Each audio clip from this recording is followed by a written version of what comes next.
Welcome everybody to Whiskey Wednesday, episode 5. We're almost on the second hand. All right. So, just wanted to start this off with letting you guys know that when you start anything, as John and I are starting this show, when I started my fitness journey, when I started, my fitness career, there's going to be some hiccups along the way. There's going to be some things that aren't ideal. You got to swing through some punches. So, during this, you might hear some background noise. A lot of the amenities around here, like the pool, stuff like that, throughout Tampa, are all starting to open back up. Yeah, so people are getting rambunctious. Getting rambunctious right now. Got some shouting that might happen in the background, some music that you might be hearing in the background that aren't part of the show. But we're going to kind of roll through the punches today, and just wanted to start off by saying that. So, other than that, welcome guys. Welcome back. We're going to be going over COVID and health concerns based off some things that are going more the epicenter, like New York, some kind of trends that they've been noticing up there. We're going to go over weight training versus I've been seeing a lot of the plyometric and running style workouts, hopping around style workouts kind of booming right now. We're going over that versus weight training. Eating before bed, there's big misconceptions, things to swing both ways on that, and then kind of clearing that up for you guys. Finding your niche, or if you're a trainer, so where you want to establish yourself. But we're going to start off with going over our fitness plans. So John, our personal goals, yeah. Yeah, our personal fitness plans. So John, if you want to start us off. All right, so initially rolling into this year, I started prep back in January, thinking that I was going to prep for, I was taking my time doing a long prep, prepping for August 1st, which is the Tampa Pro amateur show, NPC Tampa Pro. Change of plans because of this whole COVID situation. I haven't been able to hit cardio like I mean, it's probably just an excuse on my part. I could have done my own stuff, but just to give myself the best opportunity and put myself in the best position possible, my coach and I decided to push back to later shows. I'm actually doing 2 shows now, both of them in September. They're going to be back-to-back weeks. So September 12th and September 19th is going to be my 2 shows this year. See where I'm at.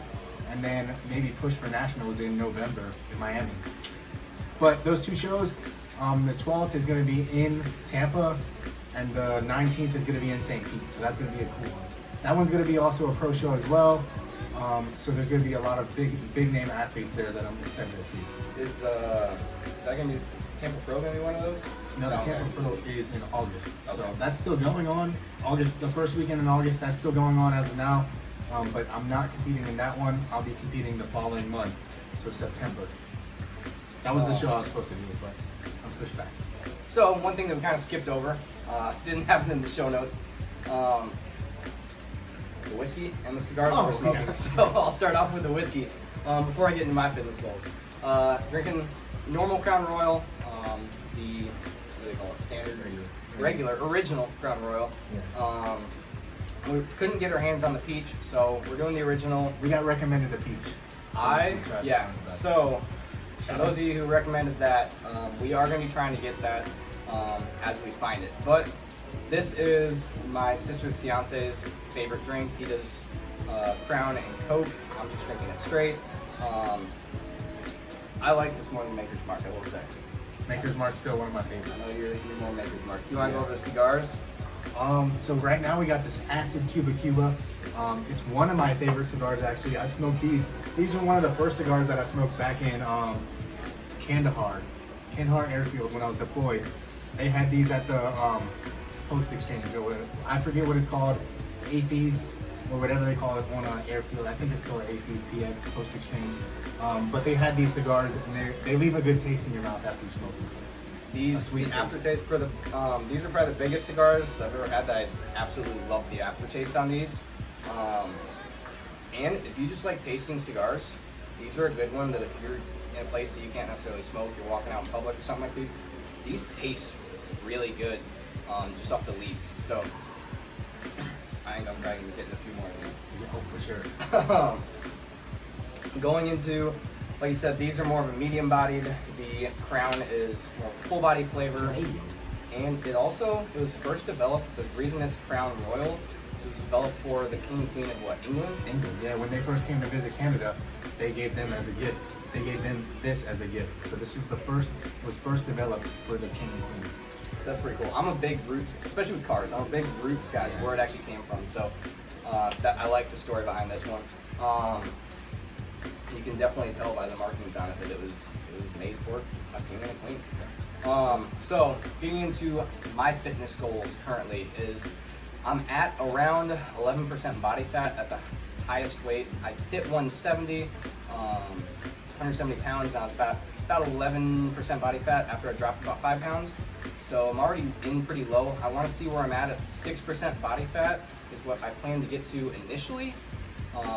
We'll see where I am weight-wise. I'm not really going for a weight goal when I'm cutting down. So I want to go for a body fat goal. See where I'm at 6%.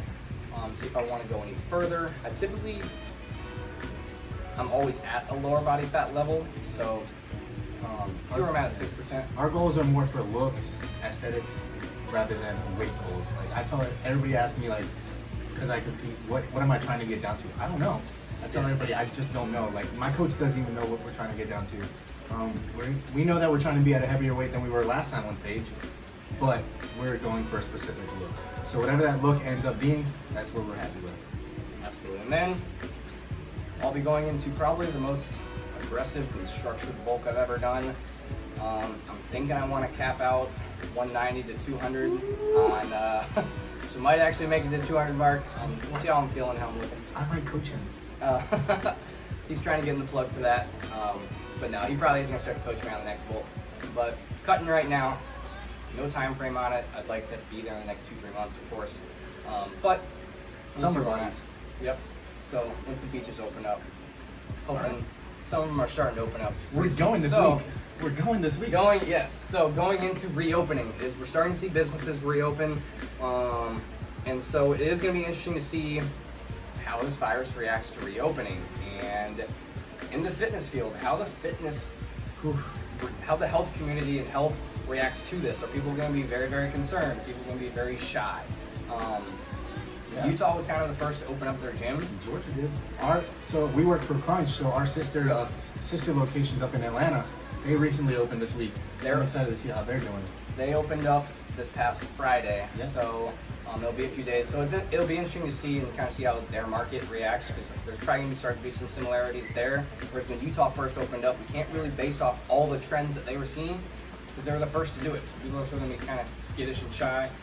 They've been seeing some pretty good things though, so hopefully we will too down here. Fingers crossed. We're phase 2. We're waiting for phase 2. That's when our gym's open. Yep.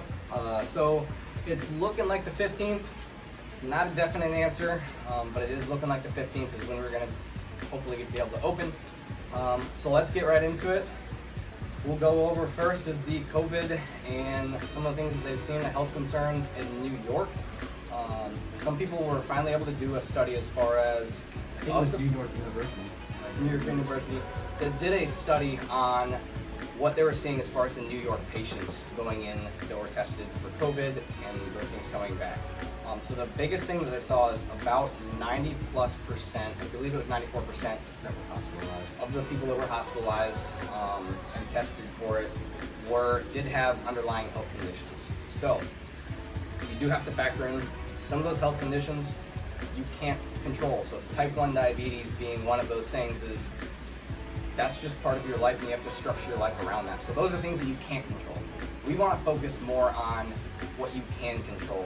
And within that study, of those 90% of people that had underlying health concerns, more than 40% of those were people that were obese, were overweight, and that's a big thing for being a special population, for having those health conditions that people have died from having COVID because they were overweight and obese. So that's one thing that is a big area why health and fitness should always be part of your life. It can help prevent the flu by having a better immune system, help prevent type 2 diabetes. A lot of these things can also aid in preventing COVID. So it's kind of interesting to see that those are starting to be shown worldwide and starting to be focused on worldwide as, okay, your health is a major, major factor in preventing this, in the death rates and the contraction rates, on things that can absolutely be prevented. Now, of those patients that are overweight, would they have still contracted it if they were completely healthy?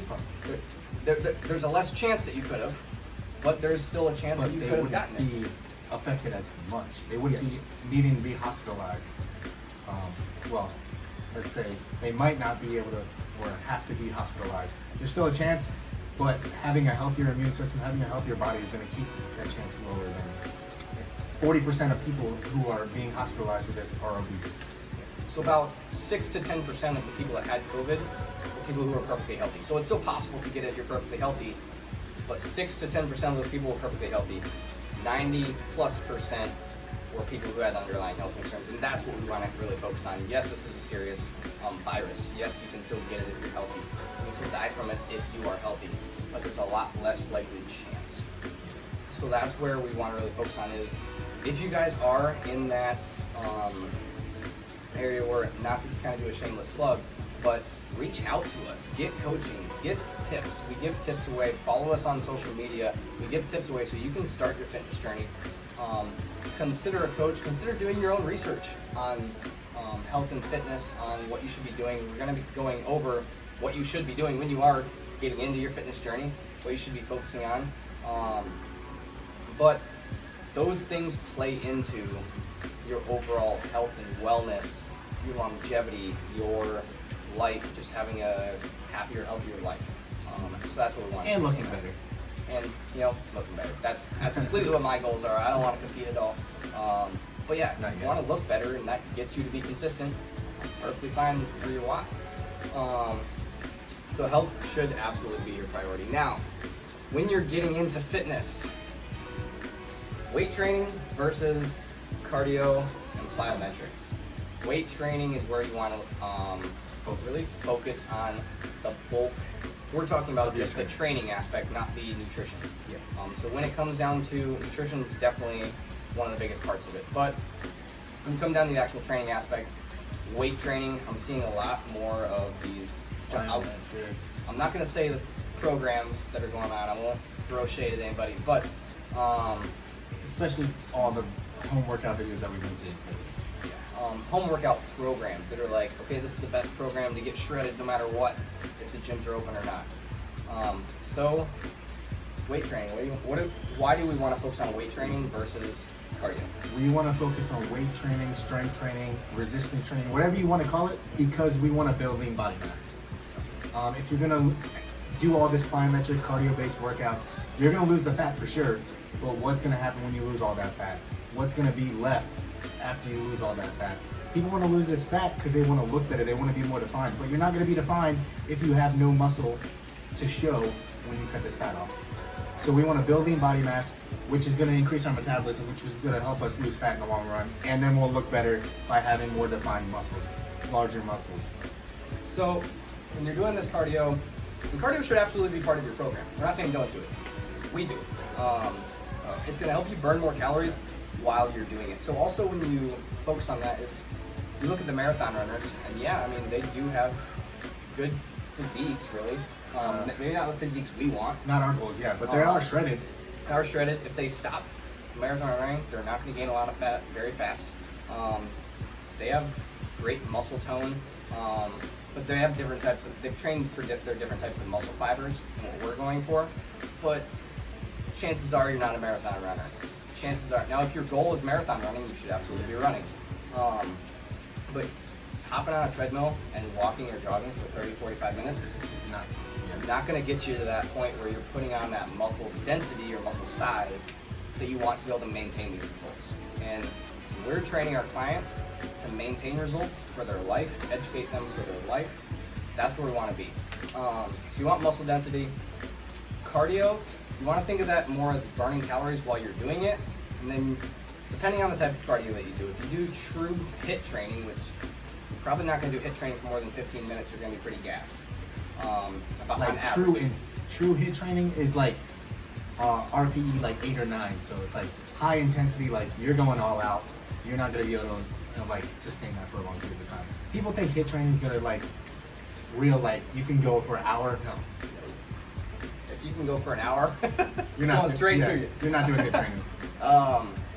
So that lower intensity training, if you're just running on a treadmill for 30, 45 minutes, that's absolutely a great workout, but you're burning calories in that moment until your heart rate reaches normal levels. So you might burn calories for the extra 30, 45 minutes once you're done doing that cardio, then you're back to normal. If you put on another pound of muscle, you're gonna burn approximately, it's different for everybody, but if you have a good metabolism, and that's what we wanna get our clients to, you're gonna burn approximately 50 more calories a day by having that extra pound on you. So we kind of focus on putting at least 10 pounds of muscle on you, which, especially for you females, that's not necessarily gonna be muscle size, make you look like John. It's gonna be muscle density, how dense your actual muscle fibers are.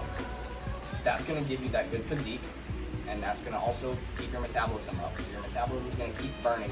It takes a long time to lose 10 pounds of muscle once you put it on. So if you keep that up and you're burning another 50 to 500 calories a day just by sitting around watching Netflix all day, it'd be an ideal situation. I saw this thing. Most girls say they don't want to get bulky. I saw this thing. What's his name? Science Fitness. Yeah, you see what he posted? Most people are like, I don't want to lift because I don't want to get bulky.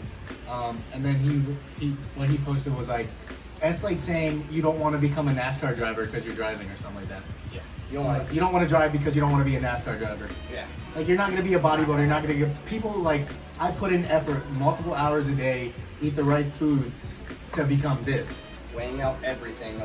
Weighing out everything. Avoiding foods at parties, things like that. We don't want you to avoid foods at parties. Getting to this point actually takes a lot of effort.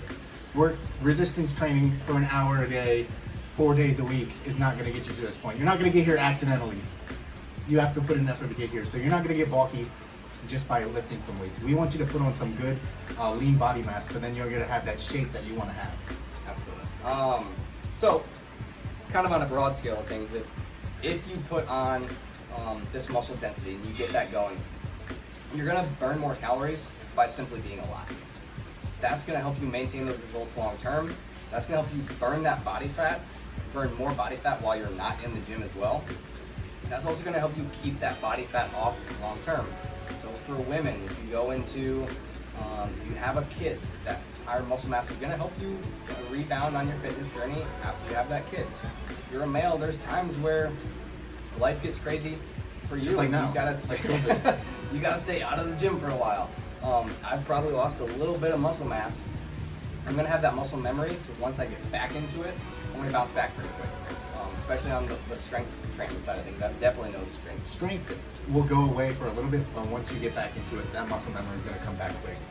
So you're gonna be able to maintain results for a lot longer, if not for life, which is what we want to be able to do. So we want you to keep that off long term, whereas in cardio, you fall off the wagon doing cardio, you're gonna start to see that body fat come up a lot quicker than if you had done weight training. And we're not talking about light weights. You should be pushing yourself. At the end of a set of 10, you should be pretty well gassed. You should want that minute of rest before you get into your next set of 10. All right, I think we covered that pretty well. Eating before bed. The myth of eating before bed. Should you eat before bed? I will eat while going to sleep. I will eat while falling asleep. Several times lately, I've been trying to catch up on my meals, and I'm eating the biggest meal of the day at 8 or 9 p.m. So I threw down 1,300 calories right before bed. I was a little bit behind on calories. A ton of rice and chicken. Oh yeah, I threw down 1,300 calories before bed last night. I am not concerned about that at all. Overall calories and protein goals should be what's important, not the timing, not when, like how late, or how early, whatever. Just overall, tracking your protein and your calories overall. Calories are going to determine your weight. If you're in a calorie surplus, you're going to gain weight. If you're in a calorie deficit, you're going to lose weight. Protein is going to determine what you look like when you get there. So that's where a lot of people get tripped up. They keep wanting to lose weight, lose weight, lose weight, lose weight. They're at a perfectly healthy weight. Their body composition is not where they want it to be. So you want to kind of do a recomp where you want to have that figure. Guys want to have the bulging muscles for the most part. Girls want to have a nice figure. Your protein is going to get you the muscle mass, the muscle density to get that figure that you want. One thing I especially want to get into is I think a lot of this got started with different, so there are science, people are saying your body digests food differently when you sleep. To an extent. It's so minimal I wouldn't say that you should even consider it. But it's a big time when your body is recovering. Your body only builds muscle when you're asleep. If you're not asleep, you're not going to build muscle. So that's when you're recovering. So why not have some more food, especially protein, in your stomach to fuel that while you're sleeping? That will definitely help out.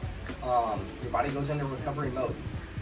With the wives' tales that I've noticed is don't eat before bed. I think a lot of that stems from parents who don't want to have to clean up after their kids. So they're like, no, you can't eat before bed.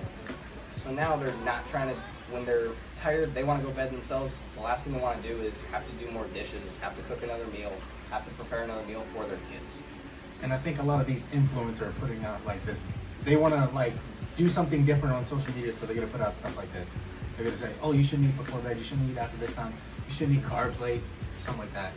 I think like people are just putting out misinformation. Some people are doing it for good intent. So it's a time where you're putting more calories into your body, and if you're trying to lose weight, and now that's putting you into a calorie surplus, you're gonna gain weight. And so a lot of times before bed, we don't reach for chicken and rice. We reach for those snacks.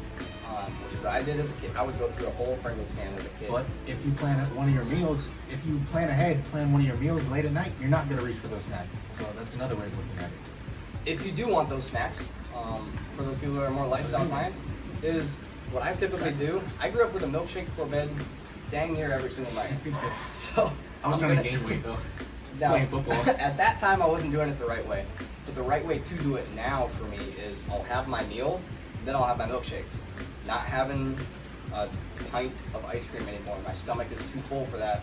So it helps me mitigate how much I'm eating because I'm just so full after I'm starting the milkshake. So I'm not taking in as many of those calories that aren't nutrient dense. Taking in less of those calories overall. So that also helps. But eating before bed is totally fine.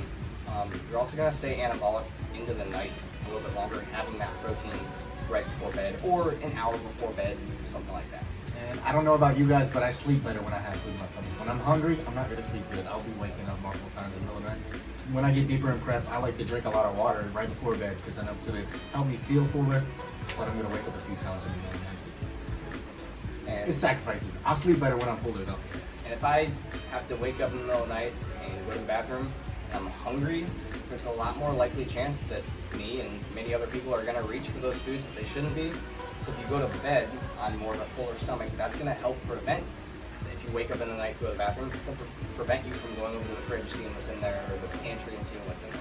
Those are all ways that are going to help you. So if you plan your meals, like John was saying, plan your meals around eating pretty close to bed. That's going to help you. If that fits you better. If you notice yourself snacking later at night, yes. But it's up to you. It's all about what works for you. Absolutely. If you do better just not eating before bed, and you can stay away from overindulging in those snacks, absolutely do that. Whatever works best for you. You guys will start to see a trend. Most of the fitness stuff is whatever works best for you. Diets, whatever works best for you. Timing, whatever works best for you. Workouts, whatever works best for you. It's pretty much one size doesn't fit all when it comes to nutrition and fitness. Absolutely. It's very, very general. You can go off on little branches about all this on this and that, but generally speaking, eating before bed is not bad. It's not bad. So we want to get into a little bit more tips for trainers like we've done in the past, and finding how to be a successful trainer, finding your niche within that. It's definitely very important. Your area of specialty. Very important to find what your niche is, because you want to establish yourself as an expert in that field. Weight loss clients are always going to be there, bulking clients are always going to be there, but if you can get very, very deep into your very, very specific niche, you're going to find yourself as an expert there. Because you're an expert in that field, people with different style fitness journeys are going to reach out to you as well. So what are a few of the things that I want to look for when finding their niche? What you like to do, what you have fun, what's your passion? So what your passion is, what your fitness journey is, may be it. You have highly, highly, highly successful trainers like Tim Grover, who was very interested in basketball, never played professional basketball, but he got to a point in his career where he was only coaching professional basketball players, and it was only at the highest level. They might have other trainers, but when they're going through specific things, they only go to him.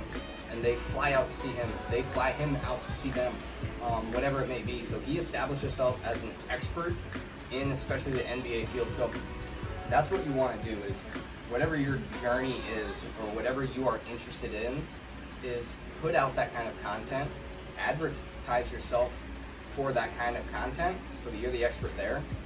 You don't want to be known as like the jack. I mean, I guess it would be like the jack of all trades. Like, you know a little bit about a lot of things. You want to have this specialty so you stand out to people. What would you say your ideal client is? So when I'm talking about my ideal client, is I want to be able to describe them. If somebody asks me what's your ideal client, I want to paint a picture in their head. So my ideal client is basically describing me, the 18 to 35-year-old male who wants to put on muscle mass, wants to look good at the beach, has always like known that he has this in him or wants to be more confident, but has had some physical insecurities. That's just like me in high school. I had some physical insecurities, and I was wanting to put on muscle mass. I was wanting to have those abs. I was wanting to be defined. That's my ideal client, is that guy who wants to be able to take his shirt off and be proud. Break that confidence, not feel scared to go up to that girl, whatever it may be, is just have higher confidence and put on muscle mass. So that's my ideal client, is a male from 18 to 35. Is that the majority of people I train? Absolutely not. Is that probably the type of person that I have the most fun training? Absolutely. What about you, John? Mine is kind of the same as yours, but I like more of like the athletic side. The guys who've been in the bro science lifting. So for years they've been lifting, thinking they're doing the right thing, but they're hitting those plateaus. Those guys who want to get into bodybuilding but never like seem to get a grasp on it. And I like to teach them the right way to do things. So they've been doing this for years, thinking they're doing it the right way, thinking that they're like, why am I not making progress? And then I show them what's tried, what's true, what's tested over time, instead of the bro science. Let me go train upper body multiple times a week. Let me train arms every day. Take those guys and actually show them the right way to do it. And then that day that you see a click in their head, they're like, oh, like I've been training for 7 years and now all of a sudden I'm making progress. Like I haven't seen any gains in 4 years and now I'm making progress like in the last 2-3 months. Those are the guys I like to see, like to make the changes in. But obviously we're not going to get a lot of those clients. But having that specialty, having that ideal client is going to show that you're an expert in that field. And then that'll branch off into others. Like there's going to be those fat loss and those bulking clients that we're going to actually bring in as well. Just from showing that we're an expert, we have that knowledge. When you're seen as an expert, you attract a lot more people, and you attract a lot more people that are committed to you. And you want people committed to you, not just any trainer that can get them results. Most trainers can get you results if they're half decent at their damn You job. want people to come in and ask for you specifically. Like, our manager was like, this client's gonna lose fat if you get them on, like, if you get them tracking and you get them working out, they're gonna lose fat. Regardless of who they are, regardless of where they're at, they're You gonna can lose have a fat. shit program, you can have shit nutrition, Yeah. and you can still probably get your client to see some Yeah. results. If most clients come in not doing anything, not tracking at all, so starting from anything, they're gonna lose fat. So The big thing is when you're doing your branding, whether it's through social media, whether you're actually paying for some type of advertising, you want to speak to that one person.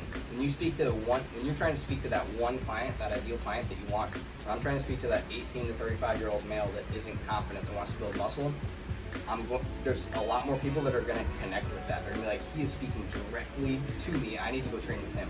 Versus, if I'm just giving out weight loss tips, a lot of people are just strong. They might take a tap. I've seen this 100 fast. times. Yeah. I've seen this 100 times today. So everyone's putting out those weight loss tips. Everyone's putting out the circuit training. Everyone's putting out that same content. You got to put out good content in a specialized field over time to show you're an expert. Absolutely. So you definitely want to have a niche.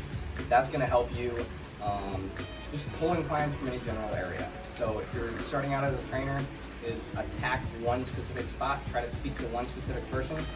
You're going to get a lot more of those leads. You're going to get a lot more people just asking you for advice, which turns into referrals, which turns into them actually asking you for training, things like that. So this week we have meetings about Friday. reopening crunch. So Friday we have a meeting about reopening crunch. Don't really have specifics on it. It's probably going to be, what are your expectations? What have we been seeing in the fitness industry as a whole? What have we been seeing in Atlanta, because they're already open? So we can kind of base ourselves off of them and what they're seeing.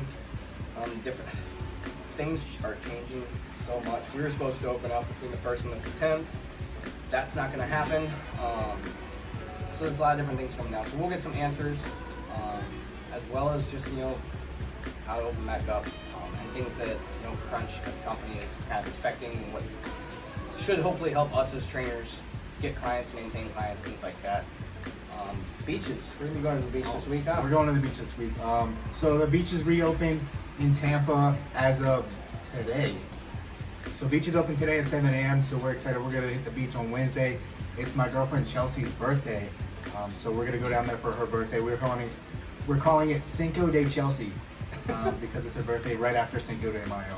So tomorrow is Cinco de Mayo. So have a few shots of tequila or margarita for us. Taco maybe. Wednesday we're gonna be at the beach.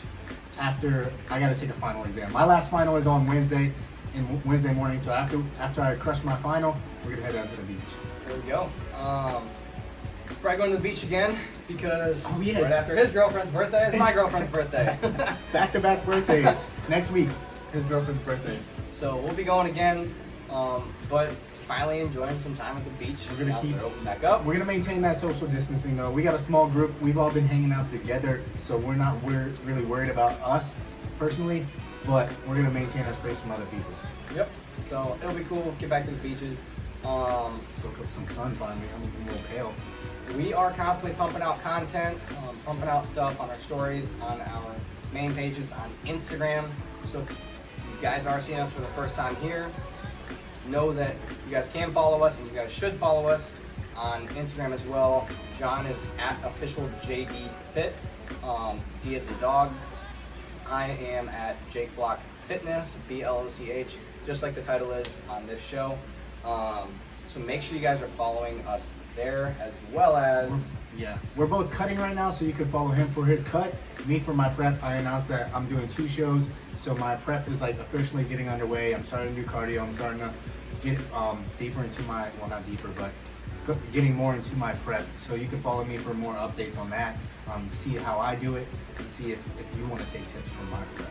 Absolutely. So we are also taking clients, whether it's online or in person once the gym opens back up, but where we are taking clients, make sure you guys are connecting with us there. And then we do ask if you guys got anything, any part of this show, recommendations for alcohols, recommendations for cigars, we're open.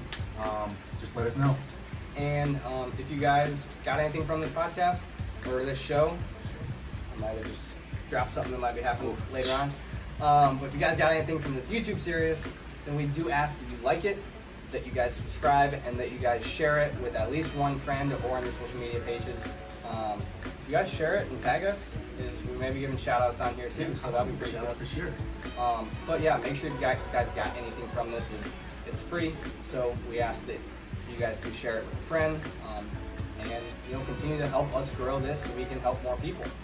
But we'll leave you with that, and until next time, guys.